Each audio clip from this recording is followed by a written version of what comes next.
The moment I finished the message and I wanted to walk out of the room, he stopped my guide, maybe some kind of secret message. So they needed to check everything that people were writing in the book, especially when it was in Korean. 여기 많이 옵니까? 이 공원? 많이 옵니다. 네, 여기 좋습니까? 네, 한국에서 너무. 아, 이거 딸입니까? 네, 딸입니다. 아, There were a few people who behaved just a little bit differently than the others. They were having an earplug in. What you should not forget is that you're North Korea. There's a system in place to keep people in the line, right? Hello everyone, my name is Bart. I am from the Netherlands and I run the YouTube channel Aigobart. It's actually quite easy to go to North Korea. I've been there twice now. The first time was in 2018 and the last time was this year for the Pyongyang International Marathon. All you have to do is book a tour with one of the tour agencies, and the one I booked a tour with was Koryo Tours. And they are based in China. So you book the tour online, then they accept it, you pay the fee, you go to China, and there you get your visa or not, depending on who you are. You can either take the train into North Korea or by plane. Yeah, so I flew from Incheon Airport to Beijing, which is not more than 2 hours. And then you have to wait a whole day in Beijing to get the visa. So Koryo Tours will get the visa at the North Korean embassy for you. They come back and then they give you the visa. So we waited a whole day for that. And after that you fly from Beijing to Pyongyang directly. Yes, I do. Can I show you? Yes, of course. So my passport from the Netherlands, and then inside, here you go. Yeah, this is a North Korean stamp given by the North Korean embassy in Beijing. Yeah, I was pretty shocked that I got one. Because I wasn't so sure, right? Because I live in South Korea, married to a Korean. I'm Seoul, she, Myungye Shimin. Did interviews with North Korean defectors. Apparently that doesn't really matter.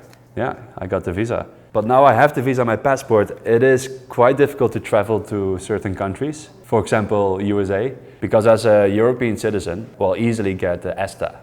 Right? In order to get the ESTA, you have to answer a few questions. And one of the questions is, have you ever been to these countries? And then among the countries is North Korea. And now with the stamp in my passport, you have to answer honestly. So if you say yes, you don't get the ESTA and you have to apply for a regular visa if you want to go to America. So we flew with Koryo Airlines, which is the only airlines that North Korea has. And I think it's the worst reviewed airlines in the world, like 1 star. It's overall not too bad, honestly. So the things that I remember being in the plane is that the stewards, they don't allow you to take photos and videos. So whenever you try to film something in the plane and they notice it, they ask you to delete it and they check. And they even check the trash bin. So they want to make sure that the footage is gone. Then, of course, the famous Koryo hamburger. I heard from many people that it doesn't taste too good, but it was actually good. I gave it an 8 out of 10. When I took that flight, that was 1 day after the South Korean president was removed from office. So I was really curious if the North Koreans would mention that in a newspaper. In the plane, they hand out newspapers to everyone, and all the foreigners, they get an English newspaper. And the English newspaper was from a couple of months back, so an old one. And then the North Koreans, they get the more recent newspaper. So I asked one of the stewards, could I get the North Korean newspaper? So they gave me one. It was on page 6. There was a very small article saying that President Yoon Suk-yeol has been removed from office. So they did mention it in the newspaper, and that's quite interesting because it can give the wrong idea maybe to North Koreans that, hey, in the South, when people stand up or when people are not satisfied with how things are going, then the leadership can be replaced or removed from office. Maybe that can give the wrong idea to the North Koreans. So it was quite interesting that they mentioned it. We were staying in Sosan Hotel, which is located in the sports area in Pyongyang. That's where usually the athletes stay when there are sport activities. Overall, wasn't too bad, but you gotta understand that we arrived right after the borders opened for most foreigners, except for Russians. They were allowed to enter earlier. Most of the hotels weren't used. So they prepared that hotel specifically for us for the first time after a really long time not being used at all. So when I entered the room, there were a few cockroaches just walking around. It just overall has a really old vibe, but it's not too bad. No, the room temperature was all right. We could enter the balcony. Not much to complain about. Yeah, little shampoos, body lotion, a toothbrush, toothpaste, but no water. We had to buy water downstairs at the reception hall. It's not for free. All water was not free this trip. Last time, I think we got a few bottles. We received 2 bottles in the beginning, what you usually get in hotels, right? But on the rest of the time, unlike in South Korea where you can always get water for free, it's hard to say because in the Netherlands, for example, you would pay for your water. Even in restaurants, they rather have you buy the water than get the tap water. But in North Korea, it wasn't recommended to drink from the tap, not at all, because you don't want to get sick. If you go to the hospital, you don't know what the situation is over there. It's too much risk. And when we opened the tap at first, it was still a little bit brown, so the water definitely wasn't clean. We had no other choice than to buy water. That sounds like it's something weird, but I consider that quite normal. I think South Korea is rather special, having water available wherever you go. Yeah, we went to one of the big greenhouses near Pyongyang, brand new. One of the workers told me that they only play propaganda music in North Korea, but they specifically play propaganda music to make the plants grow faster. 네, 왜 여기 노래 있나요? 넓은 공지, 이 노래가 왜 틀어줬는가? 그러니까 이 넓은 공지에서 지금 노래 소리가 들리지 않습니까? You can hear the sound. 작물도 노래를 들으면 성장에 필요한 Boosters also like music. As us. So 잘해요. Now I mentioned that in one of my YouTube videos. Apparently, some people say that there is a science confirming that it actually works. If you want plants to grow faster and healthier, then you play music in the background. I don't know about this, but it was more funny hearing that it's supposed to be propaganda music to make the plants grow faster. We went to the Grand People Study House, which is the library next to Kim Il-sung Square. They showed us the music room. There are a lot of old school cassettes you can play. And I asked the workers, do you have any music from the Netherlands? And at first she said no, and they were all a little bit stressed out, like, oh no, we don't have music from the Netherlands, and he's asking it, and we're supposed to have it. So I was like, yeah, I gave up on it, and I started looking around. And then 10 minutes later, I suddenly heard really loudly a Dutch song just blasting through the speakers through the study house. They found Dutch music, they didn't tell me about it. So I went to the cassette player, and there was just a whole bunch of old music being played on an old cassette from the Netherlands. And that was such a surreal moment to hear Dutch music, blasting through the Grand People Study House. So that was one moment. Dutch music somehow made it into North Korea. But there were constantly moments I will remember for the rest of my life, and especially the intimate conversations I had with the North Korean guides. Some were on camera and some were off camera. Because we're constantly together, the guides are constantly with us, with the group, 24/7, well, except when you're sleeping in a hotel, but other than that, there's always a guide with you. In the beginning, it's all quite static, you need to get to know each other. But then after a few days, because every day you spend some time drinking beers and soju, they loosen up. You become more friendly with each other, and they start to trust you, and you start to trust them more, and then the real conversations happen, the more personal questions are being asked, and those are the moments that I will remember. So speaking Korean to the North Korean guides is a bit awkward, because I have a Seoul Satori. I learned my Korean in Seoul, and they can hear that.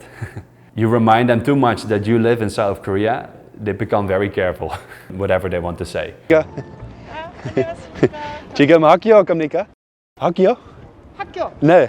학생, 학생이 몇 살인가요? 7살. 7살. 여기 많이 옵니까? 이 공원? 많이 옵니다. 네. 여기 좋습니까? 네, 풍경이 시작합니다. 이거 딸입니까? 네, 딸입니다. 둘 다 너무 예뻐요. 이거 뭡니까? 이거 책 뭡니까? 추천입니다. 이름이 뭡니까? 온실입니다. The guides English, perfect, very good. Some of the younger guys, they had difficulty speaking English. Hey, 안녕. Hello. 영어 할 수 있습니까? How are you? I'm fine, thank you. My name is Bart. My name's Unyoung. Nice to meet you. But overall, the guys, they speak perfect English. What I want to answer more is I met the same guide from 2018 in this trip. People always ask the question, do you think the guides will disappear after you leave, right? Because you ask weird questions and that is all, that's a myth. It's just not true. Trained well enough to not give any wrong answers. But I had the same guide that I had back in 2018. Most of the guides that I had back then, I could see again. So it was really, like, in a weird way, bango to see them again. Oh, so I saw a taekwondo show. To me, that was not the most surprising thing. I've seen taekwondo shows elsewhere in the world, in Korea too.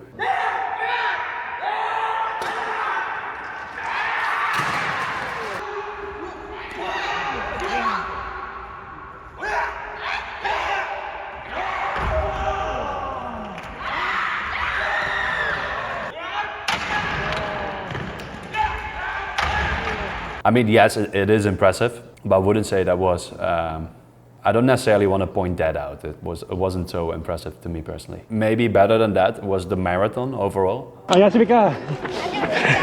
잘 지내요? 네? 어디 가요?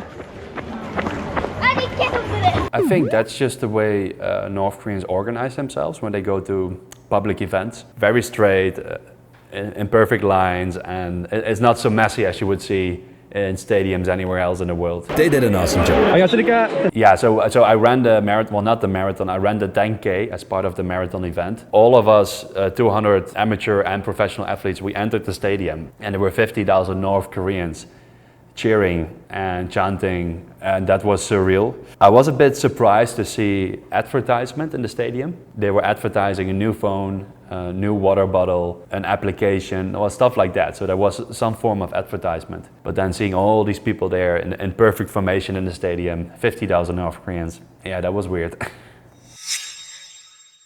I mean, all the time you're either in a bus or you're walking around with the guides, of course. At some point they even allowed us to go jogging in the morning because we were amateur athletes and we had to practice. And that was sometimes with a guide and sometimes without the guide. So you're on the street and you see North Koreans just living their life. They go to work, come back from work, or they are working, driving around. Nothing too special, I think, nothing too special. We did. It was my second time. 2018 was my first time, and that was a completely different experience than this time because we were with such a big group that they emptied one of the metro cars, especially for the foreigners. Imagine this, we were standing on a platform, just looking around, taking photos and videos, and suddenly the metro comes, and then the North Koreans were instructed not to enter the first two cars because they were reserved only for us. So the whole point of taking the metro is that you want to be among the North Koreans taking the metro. You want to do what the locals do, basically. But then they emptied these cars just for us. So everyone was like, yeah, see, Truman Show, it's all fake, this and that. So it had this opposite effect of what they wanted to achieve. And it took away the whole metro experience, so it wasn't as fun as people were expecting it to be. That was kind of weird.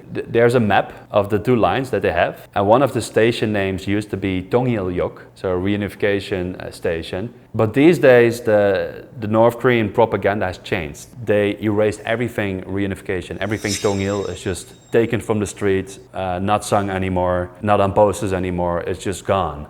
So also on the map of the metro, they put a little tape on Tongil-yok, and now they call it Moranbong-yok.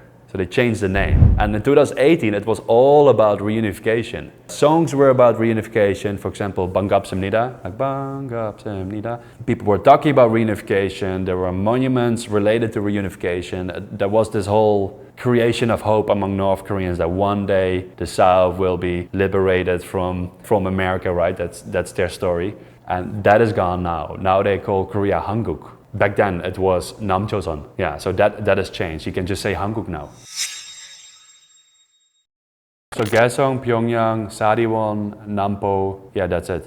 No, back then you could go to several places. In Pyongyang, most people, they have a phone. And we're talking now about 2018. So in 2018, most people in Pyongyang already had a phone. But when you went to a place like Sariwon or Gaesong, you didn't see many phones, for example. But physically or fashion-wise, it's hard to see any difference because you spend a few hours, like what can you say, right? You don't really see what's going on in their houses or in the back alleys because you're not allowed to wander around. But I bet there are differences. No cars. That's one. The moment you leave Pyongyang, well, there are a few cars, but a lot less. The streets are almost abandoned, like completely empty. And occasionally there's a military vehicle driving by, but that's about it. Yeah, because recent time we weren't tourists. The reason why we got a visa is because we were athletes, because we joined the international Pyongyang Marathon. They showed us around the Pyongyang out of courtesy, I think, but it wasn't our main goal. Our goal was not to Gukyeong, to look around in the city. I don't even know why they left a guest book for us. So one of the places, the greenhouse, they left a guest book for us to write a message, which most people did in English. And I thought it'd be fun to write something in Korean. So while I was writing, like 5 North Koreans were circled around me, looking at my writing skills and the message I was writing. Most of them were impressed, but then the person who was working in a greenhouse, who was, I think, supposed to be checking what was going on, the moment I finished the message and I wanted to walk out of the room, he stopped my guide. He wanted to know what my name meant. Because my name is quite long, so Bart van Genuchten, and I wrote that in Korean, that I think he thought that it was maybe some kind of secret message. So they needed to check everything that people were writing in the book, especially when it was in Korean. I just walked away. I mean, while I was writing, I already told them, I'm now writing my name, so don't think anything weird of this. But they didn't get it. What you should not forget is that you're in North Korea. There's a system in place to keep people in the line, right? I don't know exactly what the system is and how it works, but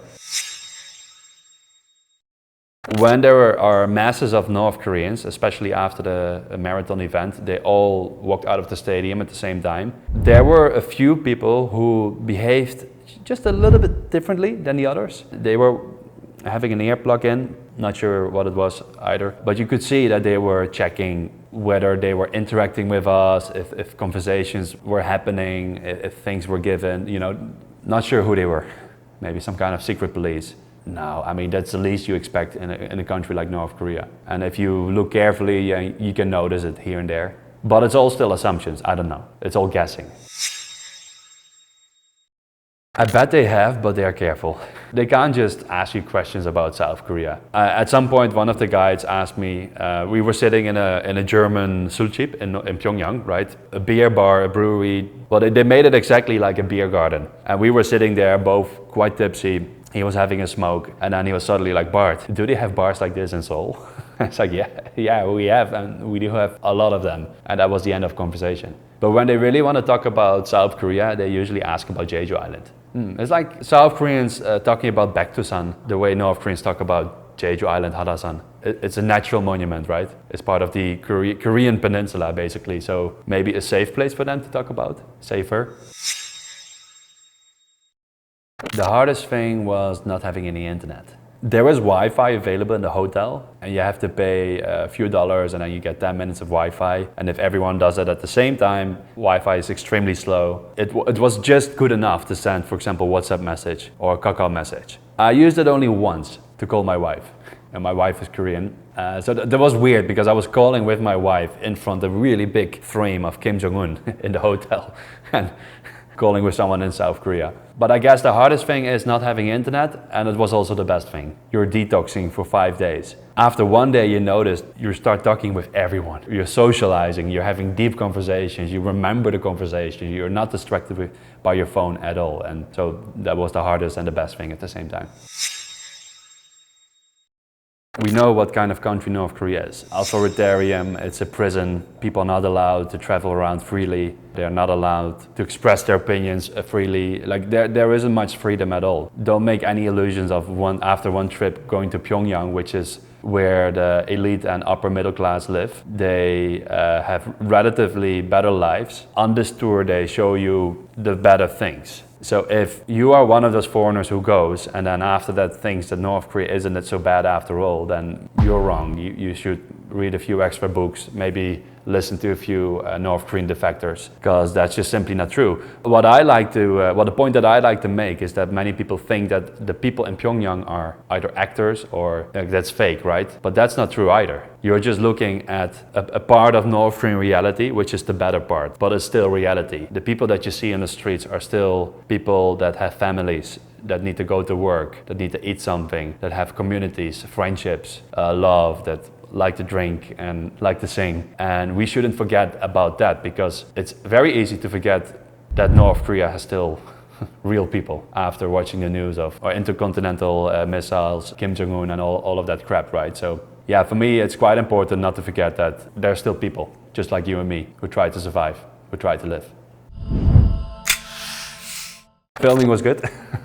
Spending a lot of time in front of the camera, YouTuber myself. I find it always a bit difficult to talk about North Korea, especially my trip to North Korea. People know it's controversial, it is. Most people don't agree foreigners go to North Korea. But my mission has always been to learn about Korea in general, so not only the South, historically, culturally, and to me that also includes North Korea and even parts of China. That's why I went. I want to show the world that there are still people living in North Korea and they are humans like you and me, but we should never forget the horrors that happened there. And I hope that through my videos, at least I pull some attention towards North Korea, that people are motivated to also learn about the terrible things that happened there and maybe try to help a North Korean defector one way or another.